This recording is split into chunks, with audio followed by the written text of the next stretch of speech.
memanfaatkan waktu selama 24 jam, dan itu menjadi sebuah ibadah bagi kita semuanya.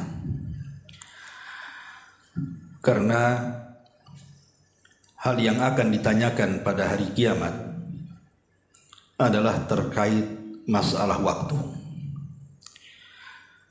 Makanya dalam Al-Quran itu Allah bersumpah paling banyak dengan waktu. Wal fajri, demi waktu fajar. Wad duha, demi waktu duha. Wal asri, demi waktu asri. Wal laili idha saja, demi waktu malam. Wan nahari, demi waktu siang. Dan begitu seterusnya. Quran itu paling banyak bersumpah dengan waktu.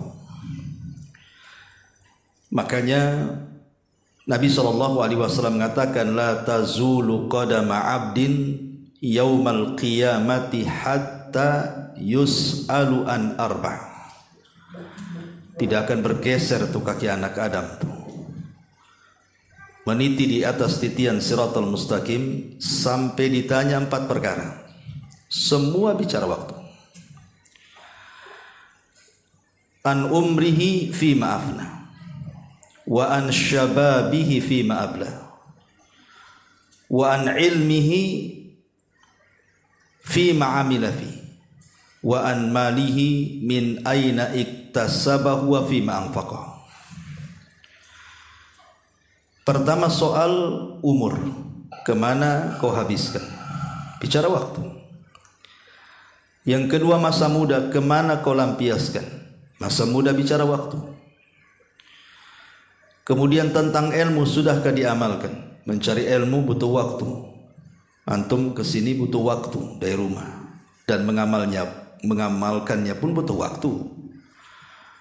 Tentang hartanya, dari mana kau dapat, kemana kau belanjakan. Cari harta pun butuh waktu, membelanjakannya pun butuh waktu. Semua waktu akan ditanya di hadapan Allah Azza wa Jalla. Makanya pembahasan di siang hari ini, bagaimana kita memanfaatkan waktu sedari bangun tidur sampai tidur lagi. Karena di antara kaum muslimin ada yang sama sekali tidak peduli, mulai dari bangun sampai tidur nggak peduli, itu dihabiskan untuk maksiat, untuk main-main. Tidak ada nilai sama sekali satu hari itu.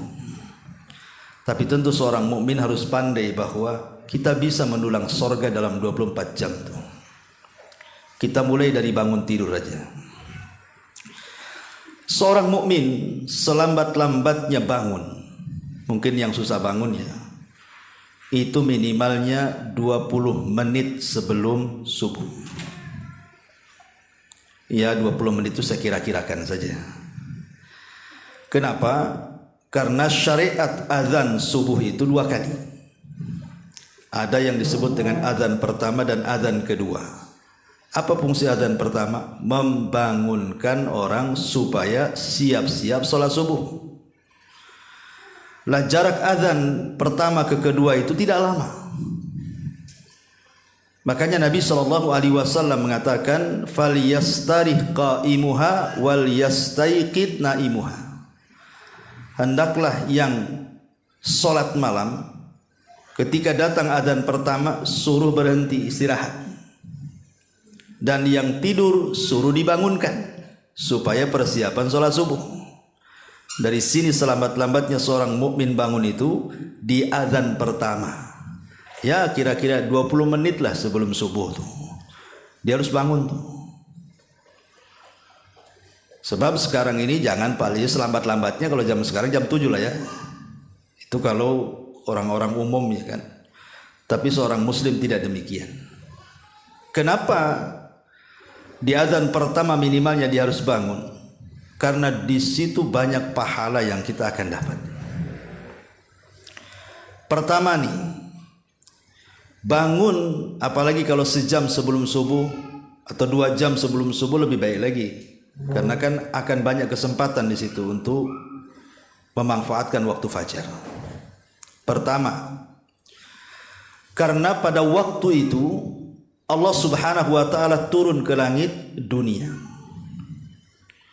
Dan Allah Subhanahu wa taala berfirman kepada seluruh hamba-hambanya yang ada di dunia itu, man yad'uni fa astajibalah. Siapapun yang berdoa, kupastikan kukabulkan. Wa man yas'aluni fa'utiyah. Siapapun yang minta, kupastikan kuberikan permintaannya. Wa man yastaghfiruni fa'aghfirullah. Siapapun yang minta ampun akan dosa-dosanya, kupastikan kuampuni dosa-dosanya. Artinya bahwa itu waktu yang sangat istimewa itu. Dan Allah itu tahu kondisi hambanya. Sebelum kita meminta saja Allah sudah tahu kita mau minta apa.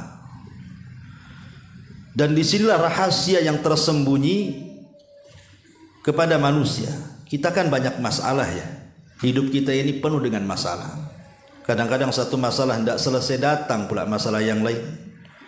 Entah masalah kesehatan, entah masalah ekonomi, entah masalah keluarga, entah masalah macam-macam lah. Di rumah, di jalan, di perusahaan, macam-macam masalah itu. Dan Allah itu sangat tahu dengan masalah kita. Karena Dia yang menciptakan masalah. Sehingga Dia paling tahu dengan masalah kita. Jadi kalau seandainya kita bangun tuh di azan pertama atau mungkin sebelum azan pertama atau 1 jam sebelum subuh, maka itu ada kesempatan kita mengadukan masalah kita sebenarnya. Kalau kita ada masalah kesehatan, adukanlah di jam-jam seperti itu. Kalau kita ada masalah keluarga, adukan juga di jam-jam seperti itu. Masalah apa saja. Karena Allah loh yang menawarkan, siapa yang minta ku kasih, siapa yang berdoa ku kabulkan, siapa yang minta ampun ku ampuni. Maka ini kesempatan besar, ini kebaikan. Terutama kalau seandainya kita minta bukan hanya urusan dunia tapi urusan akhirat gitu ya. Minta sorga, maka yakinlah Allah pasti akan mengabulkannya. Ini yang pertama. Yang kedua, bahwa orang yang bangun minimalnya di azan pertama atau 20 menit, 30 menit sebelum subuh tuh, hakikatnya kita sedang menghinakan syaitan. Kenapa menghinakan syaitan? Karena ada hadis Nabi SAW di mana Nabi SAW bersabda dalam hadis yang dikeluarkan oleh Imam Al-Bukhari dan juga Imam Muslim dari Abdullah bin Mas'ud radhiyallahu anhu. Jadi Nabi SAW dzukira inda Nabi SAW rajulun faqila ma zala naiman hatta asbah ma qama ila salati faqala an-nabiy sallallahu alaihi wasallam dzaka rajulun bala syaitan fi udhunihi. Jadi disebutkan di hadapan Rasul seorang laki-laki yang tidak bangun-bangun, tidur saja sampai pagi, dan dia meninggalkan sholat, tidak mau sholat subuh. Apa kata Nabi SAW? Hakikatnya telinganya itu sedang dikencingi setan. Ulama ketika membahas apa maksudnya setan mengencingi telinga kita, ada 3 penafsiran para ulama. Yang pertama, maksudnya setan itu sedang menghina kita. Gimana tidak menghina? Telinga dikencingi. Sini saya kencingi telinga antum. Emang gak marah kan itu? Kurang ajar nih Ustadz nih, masa saya dikencingi?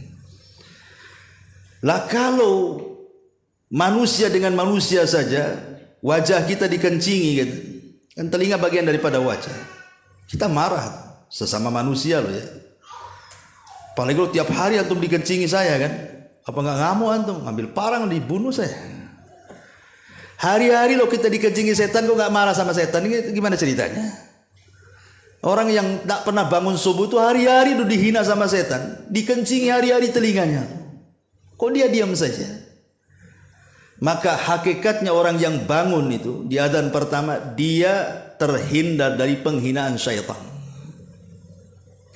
Yang kedua, ada yang mengatakan penafsirannya maksudnya dikencingi setan itu, maksudnya disumbatkan telinganya sehingga dia tidak mudah menerima hidayah dan nasihat. Keras hatinya, tersumbat telinganya, budak bahasanya. Jadi orang yang jarang sholat subuh itu susah menerima nasihat. Karena apa? Telinganya ada dikencingi, jadi budak dia. Susah kalau nasihati itu, keras itu. Susah dapat hidayah tuh orang kayak gitu. Berarti orang yang bangun sebelum subuh maka akan mudah dapat hidayah. Orangnya itu mudah, lembut orangnya. Makanya kalau ibu bapak baca surah Al-Fajr itu, bayangkan sampai Allah jadikan nama lu dalam surat Quran itu surah Al-Fajr, surah waktu fajar. Saking pentingnya waktu fajar itu sampai dijadikan nama surat. Kalau anda buka dalam surah Al-Fajr itu ada ayat, ya ayyatuhan nafsul mutmainnah irji'i ila rabbiki radiyatan mardiyah. Wahai jiwa yang tenang. Artinya bahwa orang yang mampu memanfaatkan waktu fajar itu jiwanya akan tenang.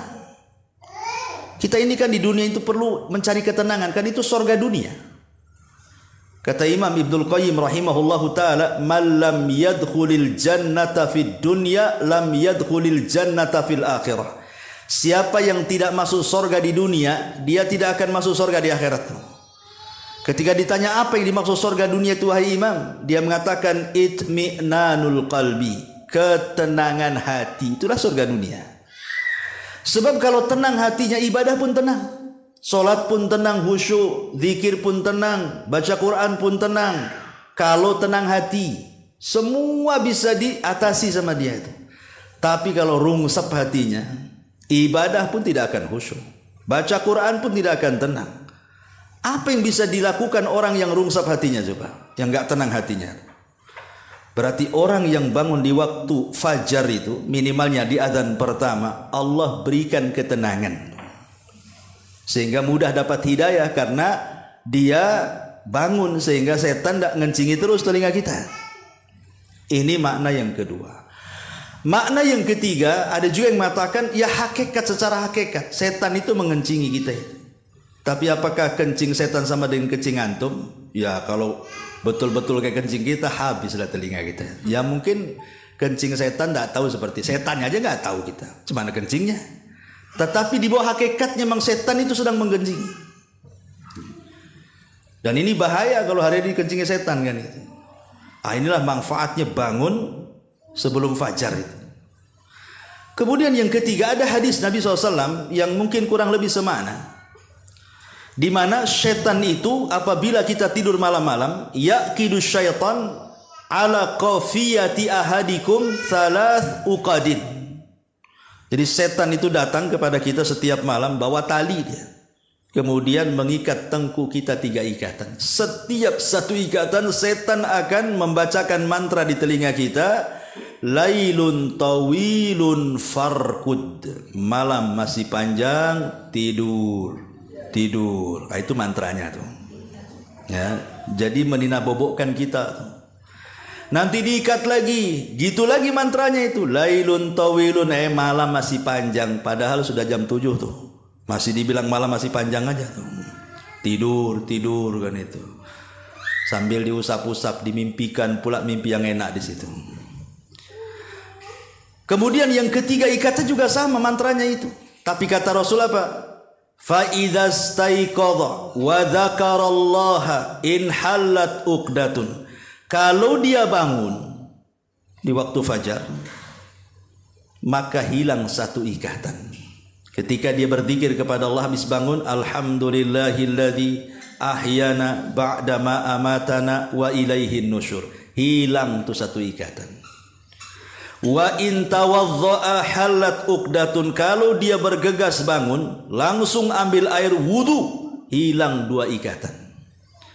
Wa in shalla, kalau dia sholat, in halat uqdatun, hilanglah 3 ikatan itu. Kalau sudah hilang 3 ikatan, karena dia bangun di adzan pertama kan, kemudian dia sholat 2 rakaat sunnah fajar, kemudian disusul dengan sholat subuh berjamaah laki-laki, perempuan di rumah. Apa kata Rasulullah? Ini keajaibannya di sini. Setelah itu, maka kata Nabi SAW, maka hatinya akan menjadi tayyibun nafsi nasyatan, kata Rasul. Maka jiwanya akan bersih. Makna jiwa bersih itu tidak ada penyakit hati itu dalam hatinya. tidak akan dendam, tidak akan marah, tidak akan hasad, pokoknya nggak ada penyakit. Dan dia menjadi nasyat itu semangat hidupnya, tahu arah tujuan hari ini mau kemana.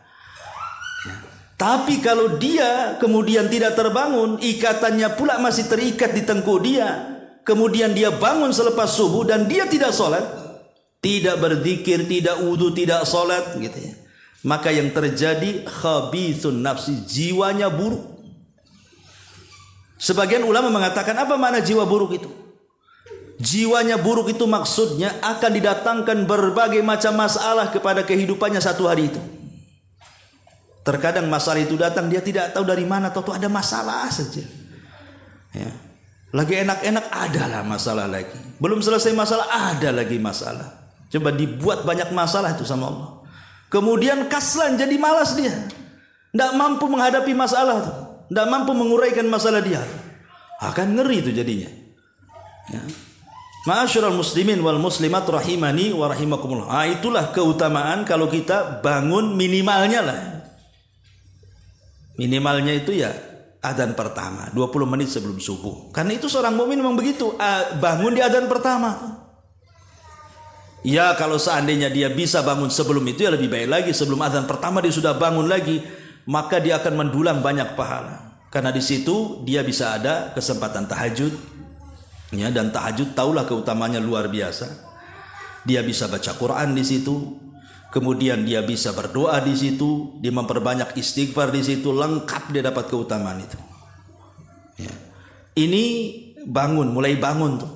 Nah, kemudian selepas itu bangun, berzikir, berdoa maksudnya, kemudian ambil wudu, kemudian nunggu subuh.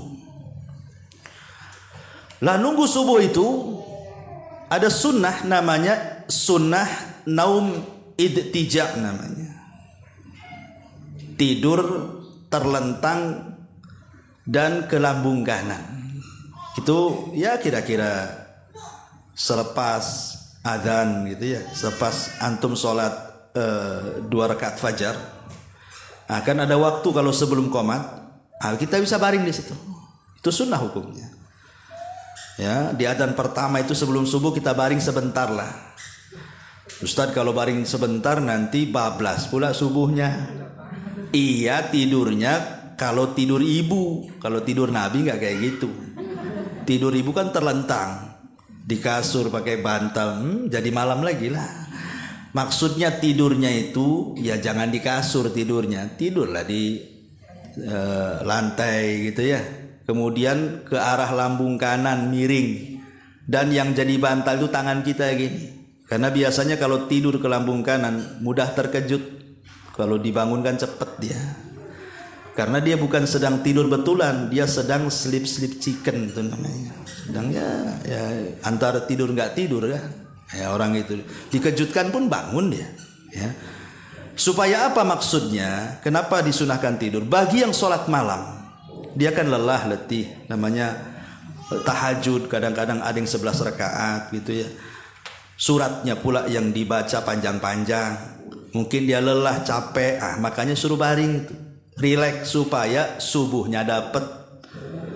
Sebab jangan sampai kemudian kita mengutamakan sholat tahajud, sholat subuhnya pula ngantuk. Mana yang diutamakan, wajib apa sunnah? Wajib yang diutamakan, bukan sunnah. Kalau kira-kira kemudian sholat malam memadaratkan sholat wajib, janganlah sholat malam. Ngapain ngejar yang sunnah, menelantarkan yang wajib.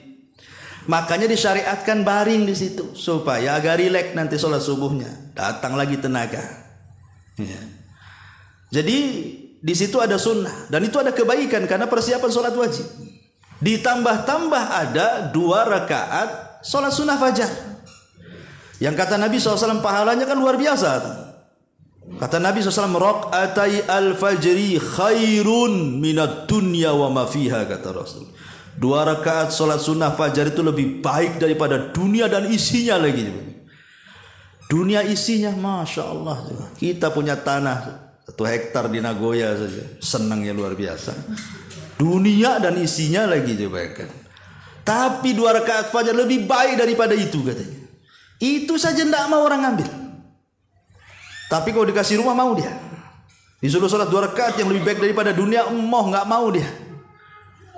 Itu kan luar biasa 2 rakaat fajar. Dan 2 rakaat fajar itu tidak usah panjang-panjang, karena juga suratnya sudah ditentukan. Rakaat pertama baca Qul ya ayyuhal kafirun, rakaat kedua baca Qul huwallah. Kan pendek-pendek itu surat favorit semua tuh. Ya. Dan dua-duanya disebut surah Al-Ikhlas tuh.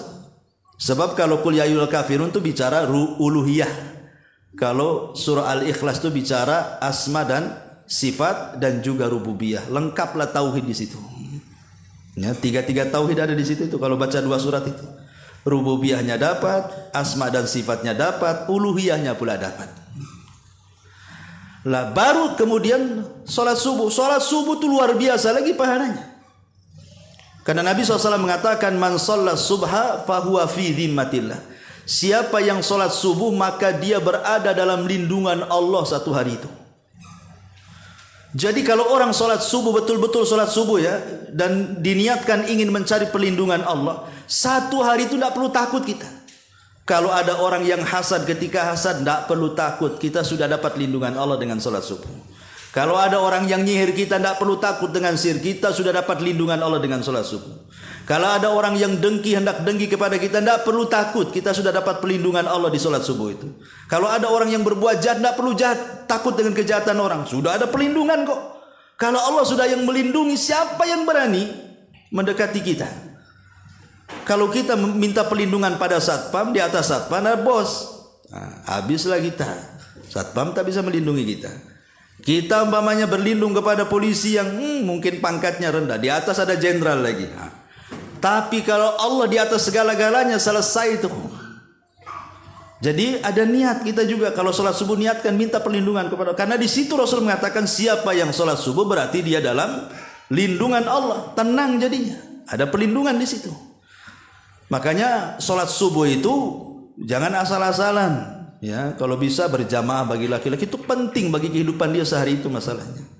Kalau perempuan ya di rumah. Minimalnya Rasul kalau sholat subuh itu 100 ayat bu. Ustaz nggak hafal 100 ayat ya. Al-Baqarah saja linglung saya itu ya. Bisa lah diulang-ulang. Pamannya ibu juz amma, hafal lah berapa dari Anas, hafal lah, nggak mungkin nggak hafal. Nanti Anas ke Al-Falaq, Al-Falaq ke Tabats, Tabats ke Al-Kafirun, terus aja tuh ya, sampailah 100 ayat. Kenapa kemudian dipanjangkan baca Quran di sholat subuh itu? Karena bacaan Quran di sholat subuh itu masyhud, disaksikan malaikat. Inna Quran al-fajri kana masyhuda. Quran di waktu fajar itu disaksikan malaikat. Makanya dipanjangkan tuh bacanya. Satu-satunya sholat yang dipanjangkan, disunahkan dipanjangkan itu sholat subuh. Ya kalau bagi laki-laki kan di masjid ya tergantung imamnya lah kan gitu. Tapi kalau perempuan kan di rumah masih bisa lah dipanjangkan. Kalau kan sholat sendiri kalau perempuan. Kalau laki-laki kan tidak mungkin request sama imam. Mam request mam Ali Imran. Ya umpamanya kan tidak bisa juga. Ya tergantung imam lah hafalannya. Ya. Tetapi yang ingin saya katakan juga di sini bahwa wanita juga di zaman Rasul itu biasanya ke masjid kalau sholat subuh. Karena tidak ada riwayat para wanita itu sholat berjamaah bersama Rasul kecuali sholat subuh saja. Coba kita cek di hadis-hadis itu. Tidak ada wanita-wanita di zaman Rasul yang sholat jamaah di waktu zuhur, rame-rame ke masjid atau asar atau maghrib, bisa nggak ada riwayatnya. Tapi di sholat subuh ada. Jadi wanita-wanita itu jalan kaki dari rumahnya itu ke Masjid Nabawi. Dan mereka pulang sebelum terang. Jadi satu-satunya sholat yang ada riwayat wanita ke masjid itu di sholat subuh. Bukan berarti kalau wanita sholat duhur ke masjid dilarang, tidak. Maksudnya kita tidak akan mendapatkan riwayat sahabiah di zaman Rasul kecuali di sholat subuh, gitu maksudnya. Kenapa pertanyaannya? Rupanya setelah diteliti, karena mereka mencari berkah di waktu pagi. Karena Rasul mengatakan dalam doanya, Allahumma barik li ummati fi bukuriha. Ya Allah, berkahi umatku di waktu pagi. Itu yang dicari para sahabiah itu, keberkahan di waktu pagi itu. Makanya mereka jalan kaki ke masjid sekalian olahraga. Karena angin di waktu subuh itu angin yang luar biasa. Rasul mengatakan nusirtu bis-saba wa uhlikatil adu bid-dabur. Aku ditolong dengan angin pagi, kata Rasul. Dan kaum Ad dihancurkan dengan angin sore, katanya. Kalau mau olahraga pagi-pagi, itulah diberkahi. Ini olahraga sore-sore pula. Kaum Ad dihancurkan di waktu sore lagi. Kan itu ya. Subuh-subuh olahraga itu angin soba, itu angin berkah. Makanya kata Imam Ibnul Qayyim, biasakan kalau subuh cuaca bagus, jendela buka. Nah, biar angin itu masuk, jadi sirkulasi itu angin berkah tuh. Ini enggak gitu ya. Pulang subuh, malah digelapin lagi rumahnya. Matiin semua, jendela tutup, pintu tutup, gorden hitam lagi. Jadi malam lagi, tidur lagi. Ya. Kata Imam Ibnul Qayyim, siapa yang membiasakan tidur selepas subuh, tidak dapat berkah dia. Karena waktu turunnya berkah, Anda tidur masalahnya. Justru ketika turun berkah itu bangun, minimalnya kalau mau tidur nunggulah matahari itu terbit dulu. Pamannya terbit jam berapa? Syuruk itu jam 6 kan gitu. Habis sholat syuruk, tidurlah. Pamannya kan masih ada waktu. Kerja jam berapa? Oh kalau jauh nggak bisa lah. Nggak usah tidur lah, ngapain juga kan. Nanti tak kerja kan itu. Tapi insya Allah lah. Kalaupun bangun ya, anggaplah bangun jam 3 atau setengah 4 atau jam 4 itu. Kalaupun ngantuk-ngantuk, insya Allah itu badan dia sehat. Justru kalau seandainya dia tidur bablas subuh umpamanya jam 7, kadang-kadang malas, dia nggak sehat badannya, nggak akan sehat. Kita bisa rasakan kok. Justru malas bawaannya kita ini jadinya. Tapi kalau malam kita bangun sepertiga malam bangun, walaupun ngantuk-ngantuk dikit itu masih semangat lah orang hidup tuh di situ. Kenapa? Karena berkah turun di situ. Lah itu yang dicari sahabiah tuh, sambil olahraga jalan kaki ke masjid, pulang ke rumah. Apalagi kalau agak jauh sedikit kan agak keringatan tuh. Ya tapi jangan pula ke Batu Haji jalan kaki dari sini. Bengkor sampai saya. Ya mesin-mesin terdekat aja lah ya, yang kira-kira bisa kejangkau jalan kaki. Enggak, karena kita ini kadang-kadang sudah terbiasa dengan mobil sih. Kadang-kadang 1 meter naik mobil kadang-kadang. Jadi ya nggak gerak badannya. Ya. Taib. Itu subuh sudah jelas gitu ya. Pahalanya luar biasa. Bahkan ada pahala yang jauh lebih besar daripada yang kita bayangkan salat subuh itu. Apa itu? Ru'yatullah. Dijanjikan kita bisa melihat Allah dengan salat subuh itu. Karena ketika Nabi SAW mengatakan, innakum satarawuna rabbakum kama tarawuna lailatal badri tamami la tudhamuna li ru'yatihi syai'an. Kalian akan melihat Rabb kalian, dan kalian akan melihat Rabb kalian seperti melihat bulan. Artinya tidak berdesak-desakan. Kalau lihat bulan kan tinggal nenggak aja ke atas. Mana berdesak? Lain kalau kita nonton bioskop desak-desakan. Tapi kalau lihat bulan, mana ada orang berdesak-desakan tuh. Tinggal naikkan aja begini ke langit, nampaklah bulan. Itulah melihat Tuhan kita seperti itu. Bukan Allah seperti bulan, tidak. Cara melihatnya seperti itu maksudnya. Kata Rasul, barang siapa yang hendak famanistata, kalau kalian ingin gitu ya, betul-betul melihat Allah Subhanahu wa taala, maka lakukanlah salat subuh. Lakukan salat subuh. Mati ya. Nggak apa-apa lah, teriak-teriak aja kita ya. Jadi kata Nabi SAW, lakukan sholat subuh ya, kalau ingin melihat Allah. Dan melihat Allah itu kenikmatan yang luar biasa di sorga. Kenapa? Karena melihat Allah itu lebih nikmat dibandingkan sorganya itu sendiri. Dan rahasianya ada di sholat subuh tuh. Cukuplah dengan hadis ini saja, harusnya orang itu sudah terbayang kepengen sholat subuh gitu. Tapi ya namanya memang ujian. Makanya Rasul mengatakan sholat yang paling berat dilakukan orang munafik itu sholat subuh salah satunya. Sholat subuh itu berat bagi orang munafik, tapi ringan bagi orang-orang yang beriman. Maka jangan pernah tinggalkan sholat subuh. Berjamaah bagi laki-laki ya. Kalau bagi perempuan ya di rumah lah. Kalau ke masjid pun tidak ada masalah ya. Taib. Kemudian selepas sholat subuh, di situ ada pahala juga. Apa itu? Disuruh habis sholat kita ini suruh baca Quran, dzikir, jangan beranjak dari tempat sholat kita sampai syuruk, kata Rasul. Di situ ada ibadah namanya sholat syuruk, walaupun menjadi khilaf para ulama, apakah syuruk itu duha yang diawalkan ataukah dia sholat sendiri. Tapi pendapat yang kuat syuruk ya syuruk, duha ya duha. Artinya dia sholat sendiri. Karena memang rangkaian hadisnya siapa yang sholat subuh, bagi laki-laki mungkin di masjid, bagi perempuan di rumah, kemudian tidak beranjak dari tempatnya, ya kecuali mungkin karena kebelet ingin kencing, ingin buang hajat kan lain, itu kan ada kebutuhan itu. Yang jelas dia habiskan tuh antara subuh ke syuruk itu dengan ibadah lah. Kemudian setelah terbit matahari biarkanlah dia meninggi satu tombak tuh, supaya jangan sama ibadah penyembah matahari dengan kita. Biarkan para penyembah matahari itu menyembah dulu. Nanti kalau sudah naik sedikit, kira-kira 15 menit gitu ya, mungkin ya sekitar itulah, atau 10 menit dari terbitnya matahari, kita lakukan 2 rakaat syuruk. Kata Rasulullah, pahalanya kahajjati wal umrah taman, seperti ibadah haji dan umrah secara sempurna. Artinya secara sempurna itu ya seolah-olah kita ngumpulin duit, berangkat haji, kemudian khusyuk hajinya, pulang diampuni dosa-dosanya, seperti itu ya. Padahal kalau kita haji betulan, belum tentu niatnya karena Allah, belum tentu ibadah di sana khusyuk, belum tentu pulang diampuni dosa-dosanya. Tapi orang yang duduk habis sholat subuh, berzikir, baca Quran sampai dia melaksanakan syuruk, dia mendapatkan pahala haji dan umrah sempurna lagi. Luar biasa memang ya. Itu saja orang gak tertarik. Gak tertarik orang jelas-jelas pahala yang seperti ini. Tetapi sekali lagi ini kan bicara soal bandingan pahala, bukan soal menggugurkan kewajiban haji ya, hanya ngambil pahalanya saja. Kalau belum haji tetap wajib haji lah kan gitu. Jangan pula habis sholat syuruk ngaku-ngaku Pak Haji pula kan gitu. Ya itu enggak ada kaitannya. Ini kan soal pahala, bukan soal menggugurkan kewajiban. Oke, setelah sholat syuruk, apalagi?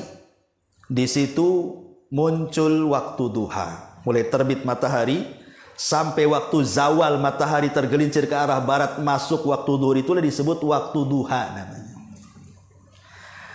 Allah Subhanahu wa taala, sedikit faedah, ketika menyebut malam dengan menyebut subuh, itu Allah bedakan harokatnya.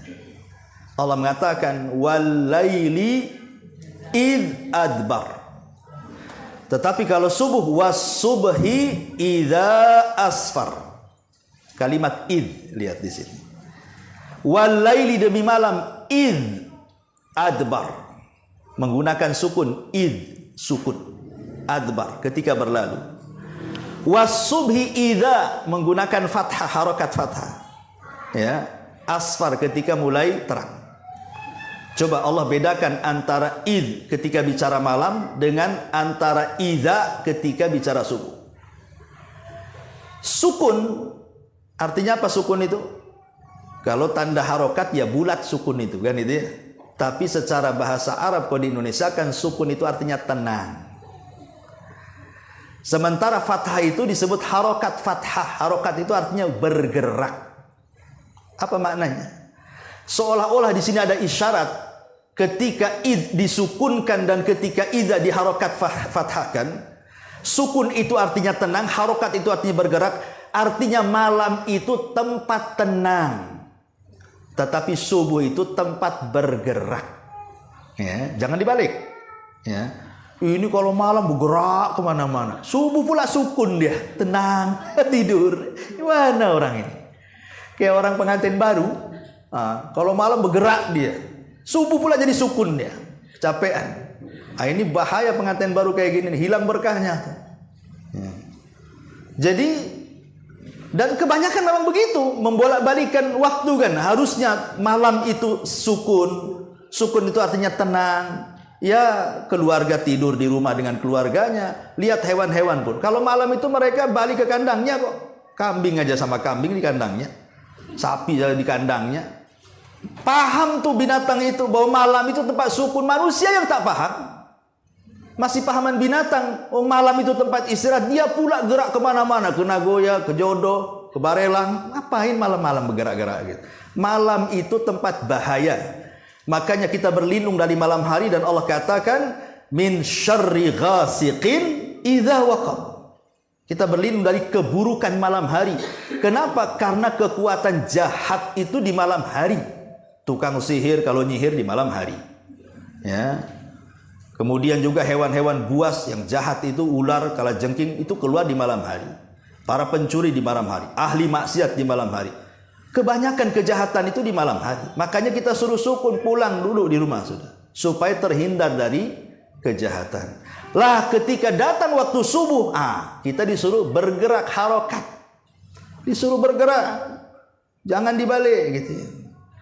Nanti kalau sudah terbit matahari masuk waktu duha, disitulah waktu orang itu bergerak-geraknya. Kenapa? Allah berikan kesempatan kalian mencari rezeki di situ. Ketika waktu duha itu waktu semangat-semangatnya orang. Orang kalau kerja dari duha ke duhur itu semangat tuh. Nanti kalau duhur ke asar itu udah malas. Karena saya punya tukang bangunan, kalau pagi semangat kerja itu, cepat dia masang bata tuh. Kalau sudah dur ke atas, lembek dia, kadang turun, duduk istirahat lagi. Artinya itu waktu semangat, itu waktu duha. Karena biasanya waktu duha itu yang ke sawah, yang punya sawah ke sawah, yang punya ladang ke ladang, yang punya warung ke warung, yang punya pasar ke pasar, yang punya kantor ke kantor. Waktu antara terbit matahari sampai duhur itu memang luar biasa itu. Aktivitas manusia mencari dunia. Tapi di situ ada ibadah yang dilalaikan manusia. Apa itu? Duha. Ada sholat duha di situ. Ya. Ulama mengatakan ketika manusia itu melakukan sholat duha, hakikatnya dia manusia pilihan. Kenapa? Karena dia keluar dari kelalaian manusia mengejar dunia, dia pula keluar mengejar akhirat. Ibadah yang dilakukan saat lalainya manusia berarti ini bukan orang biasa nih. Memang orang-orang yang pilihan, orang-orang ahli taubat. Makanya sholat duha itu disebut sholatul awabin, kata Rasul. Sholatnya orang-orang yang taubat. Sholatnya orang-orang yang ingin dekat dengan Allah. Karena dilakukan di saat lalai manusia. Saat manusia sibuk bekerja, dia pula 5 menit. Jadilah sebentar aja 2 rakaat, jadi kan sholat duha itu. Tapi dia dapat pahala luar biasa. Karena kata Nabi SAW, walaupun hadis ini dipermasalahkan, ada yang mensahihkan, ada yang melemahkan. Barang siapa yang sholat 4 rakaat ataupun 12 rakaat, ya, sholat duha di siang hari. Dan ingat sholat duha itu kan seafdol-afdolnya sholat sunnah di siang hari, yaitu sholat duha. Tidak ada sholat yang lebih afdol di siang hari dari sholat-sholat sunnah melebihi sholat duha. Tapi lihat pahalanya, Allah akan bangunkan bagi dia 1 istana di sorga. Oh, ini luar biasa ya. Dalam riwayat yang lain, dalam hadis qudsi itu, Allah akan cukupkan dia dari duha sampai sore. Allah cukupkan pahalanya, Allah cukupkan rizkinya. Makanya ada orang-orang awam itu yang mereka berpendapat bahwa kalau ingin lancar rizkinya, banyak-banyak duha. Gitu kayak istilahnya kan. Karena ada diskusi yang mengatakan Allah akan cukupkan kehidupannya. Asal kita yakin sajalah dengan Allah Azza wa Jalla kan. Kalau ragu-ragu itu namanya suudon dengan Allah. Sementara Allah itu bersangka bersama prasangka hambanya. Kalau hambanya berprasangka baik, Allah akan baik. Kalau berprasangka buruk, ya Allah akan buruk juga. Jadi setiap ibadah itu harus punya prasangka baik. Kalau Allah menjanjikan siapa yang ibadah seperti ini balasannya, yakin dengan itu tuh. Kan harus yakin kita. Mana mungkin kita menyembah zat yang yakin, ibadahnya pula ragu-ragu. Ya. Jadi ini penting, sholat duha itu pahalanya besar. Ya. Kemudian setelah duha tentu masuk waktu maghrib. Masuk waktu maghrib ini, di sana ada sholat yang terkadang dilupakan manusia. Sholat sunnah sebelum maghrib. Memang bukan sholat rawatib, bukan. Sholat sunnah sebelum maghrib itu disebut sholat nafilah. Tetapi banyak orang yang melalaikan, terutama kadang-kadang di masjid-masjid itu langsung qomat habis adzan kan itu. Nggak dikasih kesempatan lah orang itu untuk sholat kan. Alasannya apa? Sholat maghrib itu pendek waktunya. Kata siapa pendek waktunya? Dari maghrib ke isya itu ada 1 jam juga tuh. Kalau hanya kasih kesempatan umpamanya 15 menit atau 10 menit tuh sholat sunnah maghrib kan bisa sebenarnya. Karena waktunya juga ada 1 jam karena sampai maghrib asyafaq al-ahmar, sampai hilang tuh safaq ahmar tuh, masuk waktu isya kan gitu. Artinya di sini bahwa di situ ada sholat sunnah juga 2 rakaat disebut sholat nafilah. Oh iya, sebelumnya sholat duhur juga ada sholat rawatib kan, 4 rakaat sebelum zuhur. Nah itu pahalanya besar itu. Dibangunkan istana juga di surga itu kalau menjaga sholat 4 rakaat sebelum duhur itu. Kemudian sholat 2 rakaat setelah duhur juga banyak juga pahalanya tuh. Ya. Nah, kemudian baru bicara sholat maghrib. Asar dulu. Kok udah maghrib pula kan itu. Asar belum dibahas sudah maghrib. Diloncat kita kan. Maunya kalau puasa biar cepat buka tuh. Jadi asar lebih hebat lagi. Kenapa? Karena sholat asar itu sholat pertemuan malaikat. Antara malaikat malam dan malaikat siang. Rasul mengatakan, yata'aqabuna fikumul malaikatu. Malaikatul laili wa malaikatun nahar wa yajtami'una fi salatil asri wa salatil fajri. Kata Rasul, Allah itu membuat tugas kepada malaikat malam dan malaikat siang. Jadi malaikat malam tugasnya mencatat kebaikan kita di malam hari, malaikat siang tugasnya mencatat kebaikan kita di siang hari. Ini bukan Raqib Atid ya, Raqib Atid sendiri. Ini ada malaikat khusus. Memang disuruh mencatat kebaikan saja dia. Keburukan nggak akan catat. Ya. Jadi kalau malam hari itu dia mencatat apa saja, apakah kita baca Quran, apa kita zikir, apa kita istighfar, apa kita tahajud, semua dicatat. Siang juga sama, apakah kita sedekah, apakah kita silaturahim, apakah kita berdakwah dan begitu seterusnya, semua dicatat. Lah pertemuannya 2 malaikat ini di 2 salat. Pertama salat asar, nanti malaikat siang ini nanti di salat asar ketika manusia sedang salat dia naik ke atas. Kemudian salat yang malaikat yang bertugas di malam hari turun dia ketika malaikat yang bertugas di siang hari naik. Begitu juga salat fajar tuh. Dari sini kita tahu bahwa salat asar itu memiliki 2 pahala. Kenapa? Karena dicatat 2 malaikat. Malaikat malam nyatat, malaikat siang nyatat. Kalau zuhur cuma 1, malaikat siang aja yang nyatat. Ya. Kemudian subuh 2 dicatat malaikat malam dan malaikat siang. Isya 1 dicatat malaikat malam, maghrib 1 dicatat malaikat malam. Berarti yang memiliki 2 pahala 2 salat. Subuh dan asar dicatat 2 malaikat. Dari mana kita tahu dicatat 2 malaikat? Karena ketika malaikat siang dan malaikat malam naik, Allah bertanya kepada 2 malaikat ini, "Ma taraktum ibadi?" Sedang apa kau tinggalkan hamba-hambaku? Maka mereka mengatakan, atainahum wa hum yusallun wa taraknahum wa hum yusallun. Kami datang mereka sedang salat, kami tinggalkan pun mereka sedang salat. Artinya kami datang mereka sedang salat, mereka catat salat itu. Kami pergi mereka sedang salat, kami juga catat salat itu. Makanya 2 pahala tuh. Dan dari sini kita tahu bahwa salat asar itu adalah salat terkuat. Yang berpendapat dia adalah salat wusta. Yang Allah katakan hafidu ala salawati was salatil wusta. Jaga oleh kalian 5 waktu salat, terutama salat wusta. Sepakat berdasarkan nas hadis bahwa salat wusta itu salat asar. Dari mana? Ketika Rasul menggali parit dalam perang Khandaq, Rasul itu sampai disibukkan itu menjaga parit, jangan sampai musuh meloncati parit. Sampai waktu asar masih diserang juga sama musuh. Sampai maghrib Rasul tidak sempat sholat asar, masuk waktu maghrib. Terpaksalah Rasul sholat asar di waktu maghrib. Marah Rasul. Kemudian Rasul mengatakan apa? Semoga Allah membakar dengan api rumah-rumah dan kuburan mereka, karena mereka sudah mengakhirkan sholat wusta, katanya. Berarti di kita wusta ini sholat asar. Ya. Dan ketika sholat wusta itu adalah sholat asar, berarti sholat asar ini barometer sholat-sholat yang lainnya. Kalau kita bisa melaksanakan dengan baik sholat asar, berarti bisa melaksanakan yang lain dengan baik. Tapi kalau sholat asarnya saja nggak jelas, maka yang lain lebih nggak jelas lagi. Karena itu barometernya di situ, sholat pertengahan. Sholat wusta itu sholat pertengahan artinya. Ya. Apalagi kalau di hari Jumat, berarti selepas sholat asar ke maghrib ada mustajab doa di situ. Ya, kalau hari Jumat habis asar ke maghrib itu waktu mustajab doa tuh. Khusus hari Jumat. Dan sholat subuh di hari Jumat pun beda dengan sholat subuh di hari-hari yang lainnya. Memang diutamakan sama Nabi SAW. Kemudian setelah sholat asar pendek-pendek sajalah, karena waktu juga. Kemudian masuk waktu maghrib. Dan pahala sholat maghrib juga jelas. Ya. Lah di antara maghrib ke isya itu, di situ ada larangan yang keras dari Rasul, dilarang tidur. Rasul tidak suka orang tidur selepas maghrib. Kenapa? Karena juga waktunya cuma 1 jam, takut bablas ke Isya kan. Makanya kalau bisa jangan tidur. Ya memang waktu maghrib itu ngantuk-ngantuknya kalau memang orang kerja kan. Tapi kata Rasul jangan tidur.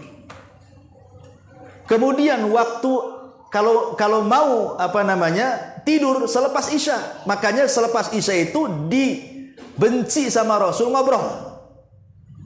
Enggak, Rasul membenci kalau habis Isya ngobrol, kecuali ada maslahat dunia dan akhirat. Seperti maslahat dunia ya, mungkin ngobrol masalah bisnis, atau ngobrol mungkin suami istri supaya makin dekat lagi, atau ngobrol soal agama atau ikut pengajian, itu kan jelas maslahatnya ya. Nah, ya kan, sabotase lagi, ya kan, mati. Ya. Taib. Jadi intinya bahwa di situ dilarang tidur kalau bisa. Dan kalau bisa di situ bagi laki-laki itu kan waktunya dekat tuh. Di situ ada keutamaan bagi laki-laki kalau di masjid atau perempuan di rumah, jangan pulang, tapi nunggu sampai Isya. Ya. Karena kalau kita kemudian habis maghrib dan hati kita menunggu niat waktu Isya, kemudian sholat Isya, berarti selama menunggu Isya itu kita dianggap sholat. Seolah-olah kita sholat aja itu, padahal kita ngobrol, tapi hati kita menunggu Isya. Ya, karena Rasul yang mengatakan, siapa yang menunggu sholat ke sholat, maka dia dianggap sholat. Dengan luar biasa dianggap sholat, padahal 1 jam tuh. Baru masuk waktu Isya, Isya pun waktu yang luar biasa. Makanya Isya dan subuh itu 2 sholat yang paling berat orang munafik melakukannya. Karena udah malam, udah ngantuk-ngantuk kan. Ya, udah malam ngantuk-ngantuk, makanya orang kadang-kadang malas sholat Isya, langsung tidur. Yang lebih parah bangun pula jam 11, kelayapan pula di situ. Ya, jadi ini waktu Isya. Kemudian setelah waktu Isya, disinilah persiapan untuk bangun tengah malam. Di situ diniatkan kalau bisa, ya Allah bangunkan aku, walaupun tanpa alarm. Kalau orang sudah niat biasanya bangun tuh. Dan kalau bisa persiapkan sebelum tidur itu dengan ibadah. Inilah rahasianya, kata para ulama. Dan ini sering saya sampaikan kan. Kalau ingin mati husnul khotimah, karena kan kalau kita tidur itu, apakah kita mau bangun lagi atau tidak kan tidak ada yang tahu. Karena tidur itu kan saudara kematian masalahnya. Banyak orang tidur tidak bangun lagi. Tapi banyak orang tidur juga bangun lagi, alhamdulillah. Tapi kalau seandainya Allah takdirkan habis tidur tak bangun lagi, minimalnya janganlah kematian itu menjadi kematian su'ul khotimah. Tapi jadikanlah kematian husnul khotimah. Caranya gimana? Kok tahu dia matinya su'ul khotimah, dia matinya husnul khotimah? Kalau tidur tak bangun lagi, dilihat dari amalan sebelum tidurnya. Ya, lihat amalan sebelum tidurnya itu. Kalau sebelum tidurnya dia baca Quran, dia berzikir, dia berwudu, ya, ataupun dia melakukan ibadah apa sajalah di situ. Kemudian dia tertidur. Kalaupun tidak bangun lagi, dipastikan husnul khatimah. Tapi kalau sebelum tidurnya dia maksiat kan itu, karena memang malam tempat maksiat, kecapean maksiat, pulang tidur tak bangun lagi, itu su'ul khatimah. Itu saja mudah tuh. Ini yang satu husnul khatimah, yang satu su'ul khatimah tuh. Dan manfaatnya kalau kita ini melakukan ibadah, contoh namanya berwudu sebelum tidur, itu manfaatnya luar biasa. Karena Rasul yang mengatakan kalau kita wudu sebelum tidur, saat kita tidur itu kadang kan kita guling-guling tuh, kita nggak sadar saja. Kadang guling ke kanan, guling ke kiri. Itu di kiri kanan kita ada malaikat. Setiap kita bergeser sedikit, malaikat akan mengatakan apa? Allahumma gfir lahu, Allahumma arhamhu. Ya Allah ampunilah hamba ini, Allah rahmati hamba ini. Kalau geser ke kiri, gitu juga malaikat sebelah kirinya tuh. Tapi kalau tidak dimulai dengan doa, tidak mulai dengan wudu, tidak mulai dengan ibadah, langsung tidur, itu di kiri kanan setan lah dan malaikat. Ya, kita nggak dapatkan doa seperti itu. Makanya kalau seandainya kita melakukan ibadah sebelum tidur, kemudian tidur kita dianggap ibadah, itu maksudnya.